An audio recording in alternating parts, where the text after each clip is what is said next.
Bonjour, ici Clément Koulibaly, j'espère que vous allez bien. Donc on poursuit notre série de messages sur l'évangile de Matthieu. Donc on est actuellement à Matthieu chapitre 6, donc on est au milieu du sermon sur la montagne, le sermon sur la montagne qui est Matthieu 5, 6, 7. Et en Matthieu 6, de quoi s'agit-il ? On voit que Jésus encourage à pratiquer les devoirs religieux de la bonne façon. Il parle également de ce qui a vraiment de la valeur et comment veiller sur nous en prenant soin de nos yeux et en évitant aussi les inquiétudes. Donc, en prenant soin de nos yeux, ça me fait penser à ce passage où Job pouvait dire « J'ai fait un pacte avec mes yeux, je ne regarderai pas une vierge ». Et combien de fois est-ce on fait face à toutes sortes de situations, toutes sortes de personnes, et on a besoin de protéger nos regards, on a besoin de protéger nos yeux. Donc Seigneur, je veux te bénir, te rendre grâce, te dire merci pour ce qui va être partagé, et que ce ne soit pas simplement de l'information, mais que cela puisse véritablement nous transformer au nom de Jésus. Donc en guise d'introduction, Jésus insiste sur la discrétion à avoir lorsqu'on accomplit nos devoirs religieux ou nos disciplines spirituelles. Et parfois, il y a des personnes qui se filment en train de prier et publient ça sur les réseaux sociaux. Bon, à quoi ça sert en tant que tel ? Bon, chacun a ses raisons, mais je me dis, il y a une intimité aussi à respecter. Lorsqu'on prie, on est dans l'intimité, on rentre dans notre lieu secret, dans notre chambre secrète, dans notre lieu secret, dans notre chambre pour prier, pour communier, que ce soit pour prier en langue ou peu importe. Mais parfois, je parle pas d'un endroit où il y a plusieurs personnes et on est en train de prier et puis on parle en esprit, en langue et tout ça, non. Mais je veux dire, dans mon lieu secret, dans ma chambre où je suis, je prie et puis je me filme et je publie ça. Ça, en tout cas. Donc, c'est important, je pense, j'en ai déjà parlé, c'est important de marcher dans la discrétion. Je ne sais pas si vous vous rappelez de ce passage, je pense que c'était Ézéchias, je crois. En tout cas, un roi qui avait reçu une ambassade de Babylone, il avait été malade et par la suite, il a été guéri. Donc, les gens sont venus le voir et il a montré tous ses trésors, tout ce qu'il avait dans sa maison. Et lorsque le prophète Ésaïe est venu le voir, il dit « Qu'est-ce qu'ils ont vu chez toi ?» Et puis le roi a dit « Je leur ai absolument tout montré. » Le prophète a prophétisé en disant « Regarde, ils viendront plus tard, ils vont tout arracher, ils vont tout saccager, ils vont tout prendre pour amener à Babylone. » C'est important d'être discret. Je sais, je l'ai déjà dit peut-être en plaisantant, mais à quoi ça rime d'être au restaurant et puis de faire une photo du repas que je suis en train de manger? Est-ce que ça... En tout cas, je ferme la parenthèse, puis juste vraiment marcher dans la discrétion. Ensuite, Jésus dit d'éviter de se montrer lorsqu'on prie et d'aller plutôt dans le lieu secret. Voilà, donc être discret. Jésus donne des précisions sur la prière et donne un modèle de prière communément appelé le Notre Père. C'est vraiment un modèle, hein, c'est pas une récitation et tout, mais c'est vraiment un modèle de prière. Lorsqu'on dit par exemple « Pardonne-nous nos offenses comme nous pardonnons à ceux qui nous ont offensés », c'est important de penser à nos péchés, de penser à ce qu'on a fait, de nous repentir. Et si on a fait du mal à quelqu'un, d'aller lui demander pardon, c'est important. Lorsqu'on dit « Donne-nous notre pain quotidien », de s'attendre au Seigneur, il est le Dieu qui pourvoit. Le psaume 23 qui dit « L'Éternel est mon berger, je ne manquerai de rien ». Je pense que c'est David et Salomon aussi qui pouvaient dire « Je n'ai jamais vu le juste manquer de quoi que ce soit, ni le pauvre mendier son pain ». Vous voyez, donc c'est vraiment important de réfléchir, méditer à ce qu'on appelle communément le Notre Père. Jésus donne également des révélations sur le pardon, hein, et il nous dit, nous sommes condamnés à pardonner, en fait. En fait, nous sommes condamnés à pardonner. Et là, c'est dans ce passage-là où le Seigneur Jésus dit, si vous ne pardonnez pas, votre Père non plus ne vous pardonnera pas. Donc, nous sommes condamnés à pardonner. Le pardon est une puissance qui libère. Jésus donne des précisions également sur la bonne façon de jeûner. bien sûr, en le faisant avec discrétion. Je n'ai pas besoin de dire au monde entier, je jeûne, je suis en jeûne, etc., etc. Non, c'est entre lui et moi. Donc c'est vraiment important, la discrétion, la discrétion. Jésus parle du ciel également, on le voit en Matthieu 6, 19 à 21, il parle de l'endroit par excellence où il nous dit d'amasser des trésors, donc dans les cieux, là où la rouille ni la teigne ne peuvent détruire, donc dans les cieux, amasser des récompenses, amasser des trésors dans les cieux.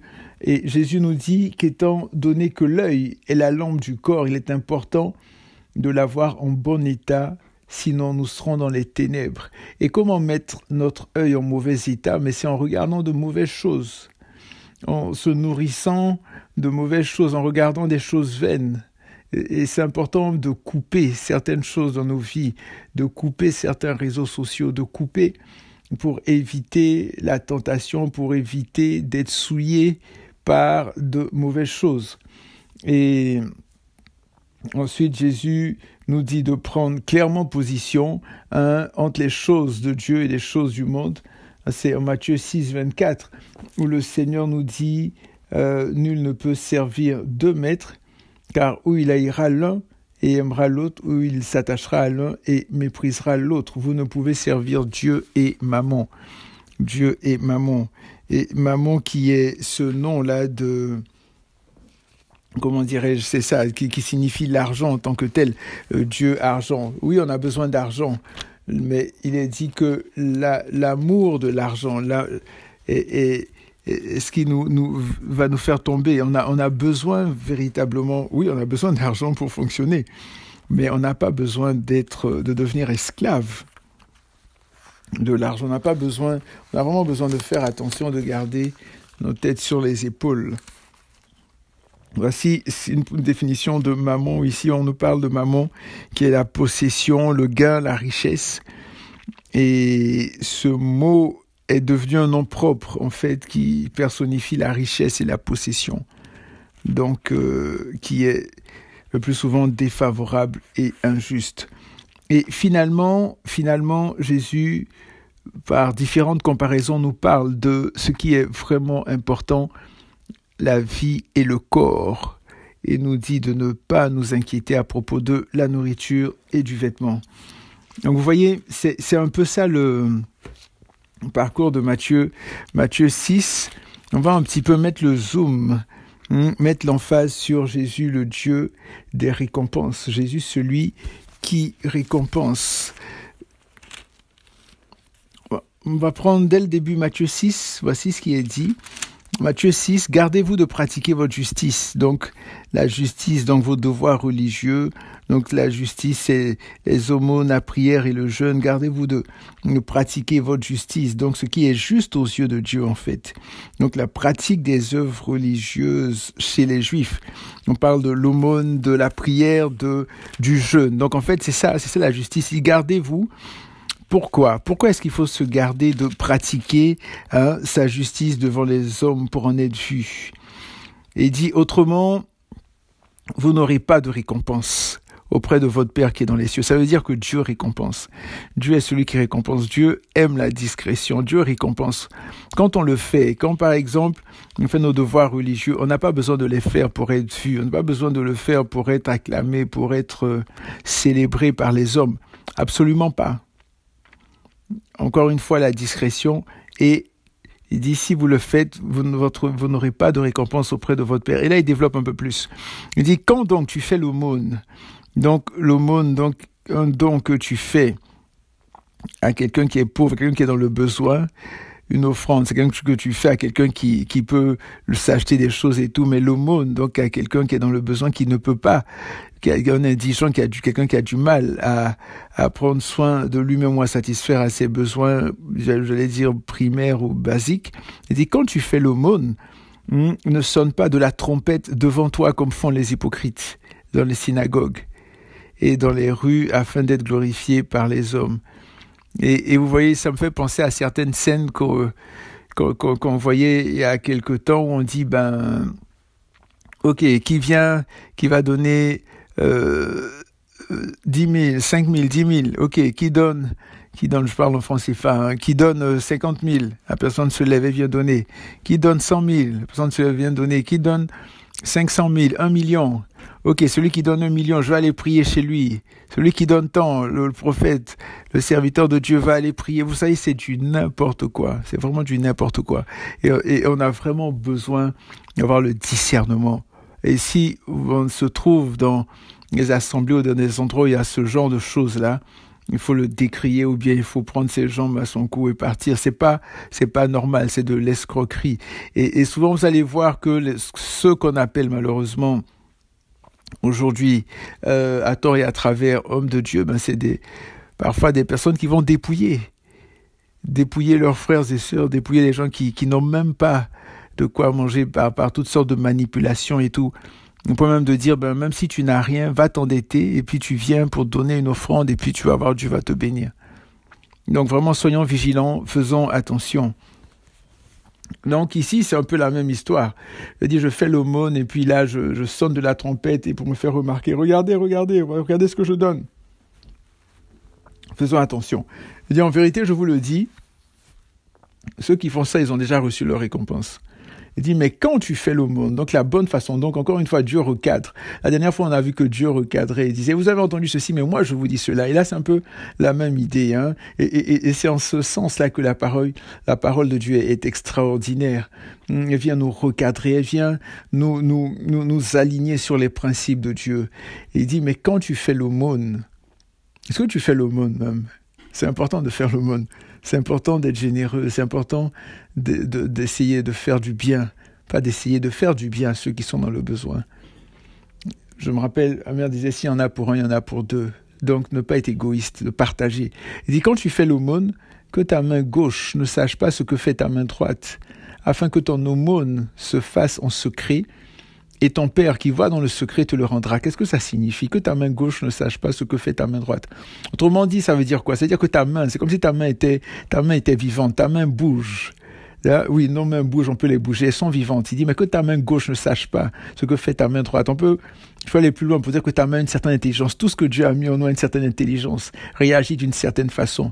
Mais quand le Seigneur dit que ta main gauche ne sache pas ce que donne ta main droite, là, on parle spécifiquement encore plus vraiment de discrétion. De discrétion. Oui, tout ça, c'est ton corps, c'est toi. Mais c'est pour dire, c'est une image pour dire à quel point c'est important d'être discret. Quand tu fais du bien aux autres, quand tu n'as pas besoin de dire, comme je pense que j'ai déjà dit aussi, là, je donne 10 sacs de riz à tel endroit, je fais ceci, je fais cela, je me fais filmer, et puis je balance ça dans les réseaux sociaux et tout. Important de faire attention. Donc, il dit que ta main gauche ne sache pas ce que ta main droite. Autrement dit, ton Père qui va dans le secret te le rendra. Donc ça, c'est par rapport à l'aumône, aux aumônes. Donc, un niveau élevé de discrétion. Ensuite, il dit, lorsque vous priez, donc là, on parlait de l'aumône, maintenant on parle de la prière, et après on va parler du jeûne. Il dit, lorsque vous priez, ne soyez pas comme les hypocrites qui aiment à prier debout dans les synagogues et au coin des rues pour se montrer aux hommes. Vous voyez, je suis là en plein milieu, imaginez, je suis au milieu d'une autoroute, du carrefour, ou bien au milieu d'une intersection, il y a un rond-point, et puis je me pointe là au milieu, et puis je me mets à prier, regardez-moi, blablabla. Non, faisons attention. Oui, je suis d'accord, je me mets au milieu d'une intercession, et puis j'évangélise, je demande aux gens de venir à Jésus et tout ça, il n'y a aucun problème avec ça. Mais ici, on parle de la prière en tant que telle qui doit être faite dans le lieu secret. C'est ce que Jésus dit au verset 6, Matthieu 6, verset 6. Il dit, mais toi, quand tu pries. Donc, ceux qui font ça au milieu et tout, là, se montrent aux hommes. Donc, vous voyez, c'est toujours se montrer. Aujourd'hui, avec les réseaux sociaux, on se montre. Je vais aux toilettes, je me montre. Je fais ceci, je me montre. Je poste une vidéo. Je suis à tel endroit, je montre. Se montrer. Dieu n'est pas dedans. Donc, on dit, ils sont au coin des rues pour se montrer, vous voyez. On dit, je vous le dis, ils ont reçu leur récompense. Même toi, quand tu pries, entre dans ta chambre, ferme ta porte et prie ton Père qui est dans le lieu secret. Ton Père est dans le lieu secret, il est dans cet endroit-là, il est là-bas. Il est là. Il dit, ton Père qui va dans le secret te le rendra. Saint-Esprit, ton Père, entre dans ta chambre et puis ferme la porte. Il aurait pu simplement dire dans ta chambre, puis c'est tout. Mais non, il dit ferme ta porte. Encore une fois, pourquoi on ne te voit pas? Pour que tu sois vraiment dans la discrétion totale, la plus complète, la plus totale. Seigneur, aide-nous à être des hommes et des femmes qui marchent dans la discrétion. Encore une fois, les réseaux sociaux n'aident vraiment pas aidés. Et je pense que c'était hier ou avant-hier, je pensais à ça. Vous voyez, les personnes, par exemple, qui souffrent d'anorexie, avec les réseaux sociaux, tu vois tellement de choses. Tu vois, ça c'est ta star préférée qui est, par exemple, maigre comme une aiguille. Et puis, non, je veux être comme elle. Tu fais une fixation et puis tu commences à avoir des troubles au niveau de ton esprit. Non, il faut que je ne mange plus, il faut que je sois. Pourtant, tu n'es pas grosse, mais à cause de ce que tu as vu dans les réseaux sociaux. Seigneur, apporte ta délivrance au nom de Jésus. Donc, a déjà reçu dans le lieu secret, il te le rendra, il te récompensera. Et là, il parle du Notre Père, et donc il donne les détails. Et ensuite, au verset 16, il dit, lorsque vous jeûnez, ne prenez pas un air triste comme les hypocrites. Ils se rendent le visage tout défait pour montrer, encore une fois le mot montrer, vous voyez? Donc pour montrer aux hommes qu'ils jeûnent. En vérité, je vous le dis, ils ont reçu leur récompense. Mais toi, donc on recadre, mais toi quand tu jeûnes, est-ce que tu jeûnes même? C'est important de jeûner, c'est important. C'est important de jeûner, c'est très très important. C'est primordial. La vie d'un enfant de Dieu, c'est primordial. Comme le fait de te lever le matin, de te laver, de te brosser les dents. Donc, c'est primordial de jeûner, de prier, de méditer la parole.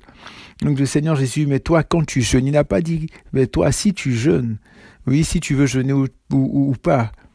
Donc vous voyez, pour Jésus, c'est automatique. Il dit quand tu fais l'aumône, il ne dit pas si tu fais l'aumône, ou bien quand vous priez, soyez pas il dit lorsque vous priez. Pour lui, c'est évident. Il dit lorsque vous jeûnez, quand vous jeûnez. Donc ça fait combien de temps que tu n'as pas jeûné? En tout cas, je t'encourage, si ça fait longtemps, à te remettre. Petit à petit, commence tranquillement et le Saint-Esprit va te fortifier. Donc ici, le Seigneur Jésus dit, voilà, ceux qui jeûnent là, ils prennent un air triste, comme les hypocrites. Il dit, ils se rendent le visage tout défait pour montrer aux hommes qu'ils jeûnent. Encore une fois, pour montrer. Il dit, en vérité, je vous le dis, ils ont reçu leur récompense. Mais toi, quand tu jeûnes, parfume ta tête et lave ton visage, afin de ne pas montrer aux hommes que tu jeûnes, mais à ton Père qui est là dans le lieu secret, et ton Père qui va dans le secret te le rendra. C'est ce qui se fait dans le secret qui compte. Et lorsque tu vas sortir, ça va exploser. Mais si dans le secret, tu ne fais rien, et puis c'est en public, tu veux faire des choses, ça va être zéro. Mais c'est dans le secret que tu te prépares, dans le secret que tu médites, dans le secret que tu jeûnes, dans le secret que tu pleures. Dans le secret, tu cherches le Saint-Esprit, tu cherches le Seigneur. Et lorsque tu te présentes devant les hommes, tu as un impact, des choses extraordinaires se produisent. Donc on voit ici que Jésus est le Dieu qui récompense, le Jésus qui recadre. Il dit, ton Père te le rendra quand tu fais les choses de la bonne façon. Ça me fait penser à cette histoire avec David. Vous savez, David, lorsqu'il a ramené l'arche, il n'a pas fait de la bonne façon parce que il a mis l'arche dans le chariot et je pense que c'est dans 1 Samuel, je crois. Et qu'est-ce qui s'est passé? Il y a l'arche qui a bougé, qui a failli tomber, et puis il y a un des enfants du sacrificateur, je pense que c'est Uza, qui a tendu sa main pour toucher l'arche et il a été frappé, il est mort. Et David, craignant ce qui s'était passé, a décidé de ne plus ramener l'arche à Jérusalem. Et finalement, l'arche s'est retrouvée, on l'a amenée chez Obed-Édom, et il est dit que Dieu a béni la maison d'Obed-Édom, la présence de Dieu était là.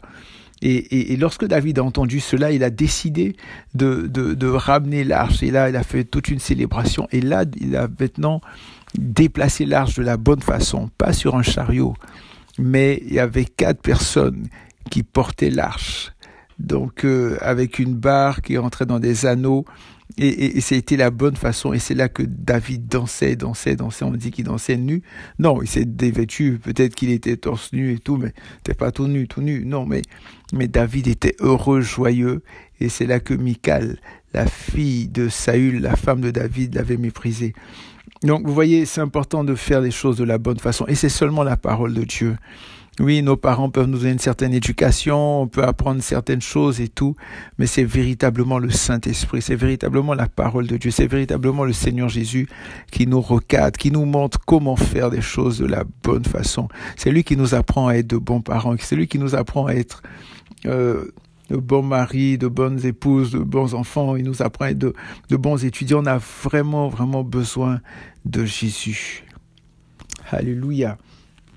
Donc juste, c'est ça, deux passages, et après je vais parler un peu plus en détail de Jésus, encore une fois le Dieu qui récompense.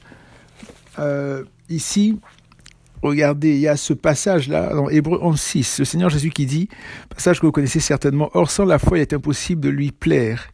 Celui qui s'approche de Dieu doit croire qu'il existe et qu'il fait quoi? Il récompense ceux qui le cherchent. » Donc Dieu récompense. Quand on jeûne correctement, donc de la bonne façon sans se montrer, quand on prie vraiment dans la discrétion, quand on fait l'aumône dans la discrétion, et il dit quand on le cherche, il dit faut pas oublier Dieu est celui qui, sans la foi il est impossible de lui plaire. Celui qui s'approche de Dieu doit croire qu'il existe et qu'il récompense. Il récompense ceux qui le cherchent. Donc pas uniquement croire que Dieu existe, mais croire aussi qu'il récompense. Chaque fois que tu viens, que tu te mets à genoux, chaque fois que tu cherches le Seigneur, il y a une récompense qui vient avec cela. Donc je veux t'encourager du fond du cœur vraiment à chercher le Seigneur. Il y a une récompense, il y a une récompense pour toi, mon frère, pour toi, ma sœur, pour toi qui m'entends aujourd'hui. En Jérémie 17, verset 10, le Seigneur dit, « Moi l'Éternel, j'éprouve le cœur, je sonde les reins pour rendre à chacun selon ses voies, selon le fruit de ses œuvres. » Donc pour rendre à chacun selon ses voies. Donc encore une récompense, qu'elle soit positive ou négative, Dieu rend à chacun selon ses voies. Et j'aimerais terminer en allant dans l'Apocalypse pour voir un petit peu les types de récompenses.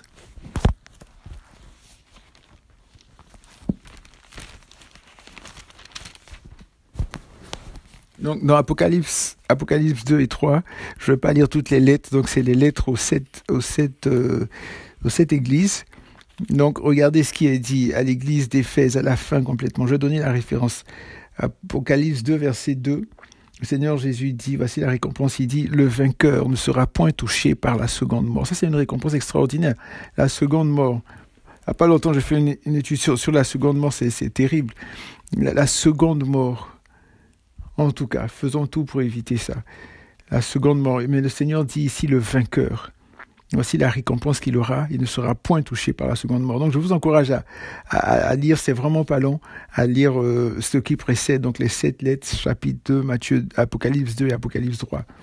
Donc une des récompenses, c'est qu'il ne sera point touché par la seconde mort. Une autre récompense, quand il s'adressait, c'était à l'église d'Éphèse, maintenant à l'église de Pergame, il dit, au vainqueur, je donnerai quoi? De la manne cachée. On a vu la manne dans le désert. Les gens ne savaient pas ce que c'était. Ils ont dit manou. Manou, ça veut dire manou. En hébreu, ça veut dire qu'est-ce que c'est? Et c'est devenu le nom de cette nourriture céleste, une nourriture qui vient directement du ciel. Et nous, aujourd'hui, chaque fois que on ouvre la parole, chaque fois qu'on médite, chaque fois qu'on prend du temps le matin avant de sortir, avant de faire nos activités dans la parole, on est en train de manger cette manne cachée, on est en train de manger la parole de Dieu. Et c'est important, vraiment.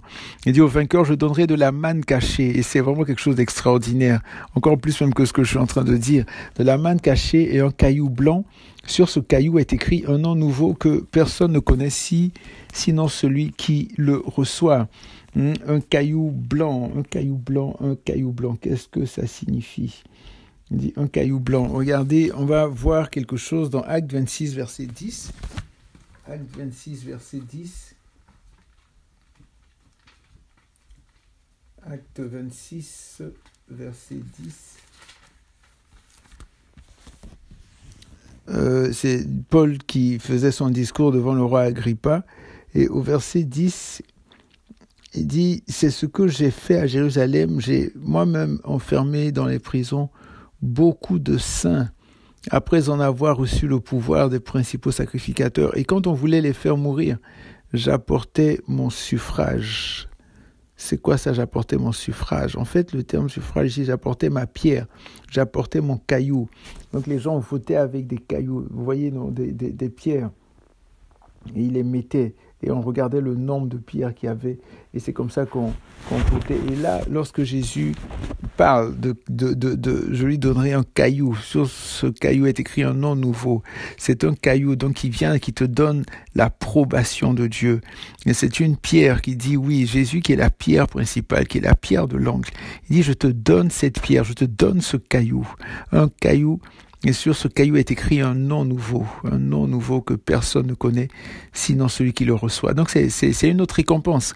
Une troisième récompense à l'église de Thyatire, le Seigneur qui dit au vainqueur, à celui qui garde mes œuvres. Donc le vainqueur, oui, il va triompher, mais il va garder aussi les œuvres du Seigneur. À celui qui garde mes œuvres, jusqu'à quand? On dit jusqu'à la fin. Donc on persévère jusqu'à la fin. Jésus pouvait dire celui qui persévérera jusqu'à la fin sera sauvé. Jusqu'à la fin, celui qui garde mes œuvres jusqu'à la fin, je donnerai autorité sur les nations. Avec un sceptre de fer, il les fera paître.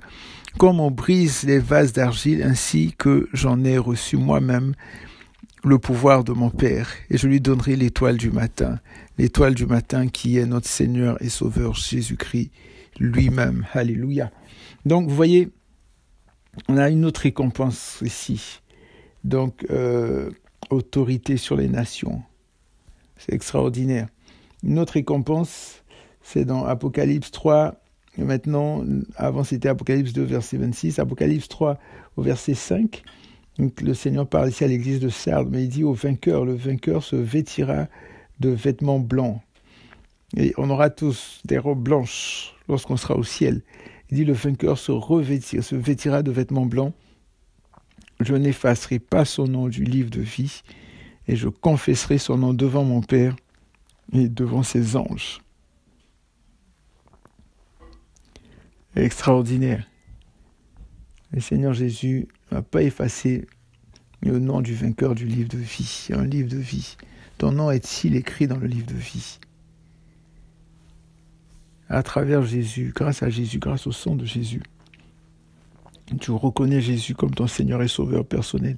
Si tu t'abandonnes à lui, si tu te repens de tes péchés, et tu viens à lui, tu décides vraiment de lui donner vraiment le volant, toute la conduite de ta vie, de marcher selon ses voies, ben, tu seras écrit dans le livre de vie, ton nom sera écrit dans le livre de vie. Le livre qui détermine ton éternité. Ensuite, à Philadelphie, la 6e église, il dit du vainqueur, je ferai une colonne dans le temple de mon Dieu. Une colonne dans le temple de mon Dieu. Une colonne, vous savez, les colonnes, c'est ce qui permet à l'édifice de ne pas s'écrouler, de ne pas tomber. Et il dit, tu vas être une colonne, donc quelqu'un d'important, quelqu'un sur qui on peut compter, vraiment dans le temple de mon Dieu, dans le temple de l'Éternel. Il dit, il n'en sortira plus. J'écrirai sur lui, regardez, premièrement, le nom de mon Dieu, deuxièmement, et celui de la ville de mon Dieu, la nouvelle Jérusalem qui descend du ciel d'auprès de mon Dieu, et troisièmement, ainsi que mon nom nouveau. Donc il dit, je ferai une colonne, celui qui vaincra, je ferai une colonne dans le temple de mon Dieu, et n'en sortira plus. C'est Jésus qui parle. J'écrirai sur lui le nom de mon Dieu, et celui de la ville, deuxièmement, de mon Dieu, la nouvelle Jérusalem qui descend du ciel, et troisièmement, mon nom nouveau. Et le dernier point, c'est à l'église de Laodicée. Il dit, le vainqueur, je le ferai asseoir avec moi sur mon trône, comme moi j'ai vaincu et me suis assis avec mon Père sur son trône. Quel privilège de s'asseoir sur le trône de Jésus. Vous voyez, donc c'est vraiment des récompenses. On parlait de récompenses, on est venu un peu plus dans les détails. Il y a plein d'autres passages. Il y a la parole qui parle de récompense et tout. Jésus est celui qui récompense. Donc marchons dans ses voies, ne nous décourageons pas, persévérons, allons-y jusqu'à la fin. Alléluia. Seigneur, merci pour ta parole, merci pour ta présence. Seigneur, merci Père, je prie pour la restauration, la guérison, Seigneur, de tous ceux qui souffrent, de tous ceux qui sont malades. Je proclame la guérison dans le nom puissant de Jésus. Seigneur, merci Seigneur de nous donner, de nous attacher à toi, Seigneur, comme jamais auparavant. Oui, Seigneur, de ne vivre que pour toi, de compter uniquement que sur toi, Seigneur, parce que sans toi, nous ne sommes rien, nous ne valons rien, nous ne pouvons rien. Papa, merci pour les personnes qui entendent, écoutent, qui entendront ce message. Merci de les garder, de les protéger, leur famille, de les bénir, Père. Et ceux qui hésitent encore, qu'ils se jettent dans tes bras d'amour. C'est dans le nom de Jésus que nous avons prié. Amen. Portez-vous bien, prenez soin de vous et que Dieu vous bénisse. À la prochaine.